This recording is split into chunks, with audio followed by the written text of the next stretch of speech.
আলহামদুলিল্লাহ ভালো। আসলে হাসিম কি বলছেন এটা বলো। আসলে বলছি ফার্স্ট নামাজ পড়বেন, হ্যাঁ রোজা রাখবেন, হ্যাঁ না ওই যে কিছুক্ষণ আগে নামাজ যেটা পড়বেন, এই তো কইলাম।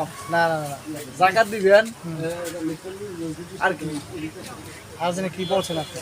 ওকে এটাই তো কইছি। না না আরো হজ করবেন, যাকাত দিবেন, বাড়ি কি বাড়ি চাল- গিয়া, কি চাল খাই এটা বাড়ি বাড়ি গিয়া মানুষকে উপকার করবেন। ওখানে আমেরিকান কে আমরা কিছুক্ষণ আগে কি চাল খাই কোন চাল খাই বুঝে গেলেন। কি আর কোন চাল খান? আমি কইছি যে চালই খান, হ্যাঁ শুকরিয়া আদায় করবেন। যে চালই খান আপনি শুকরিয়া আদায় করবেন, বারবারই খান, শুক্রিয়া করি ওই যার বাড়ি খান, যে চালই ভাত খান, শুকরিয়া আদায় করবেন। ওখানে কি আপনি মোড়ায় বসেছেন। আপনার কথা কইতাছি, আমি ঠিক আছে এটা আলাদা আপনার মুন্সি, আপনার হিসাব আলাদা, আমার হিসাব আলাদা।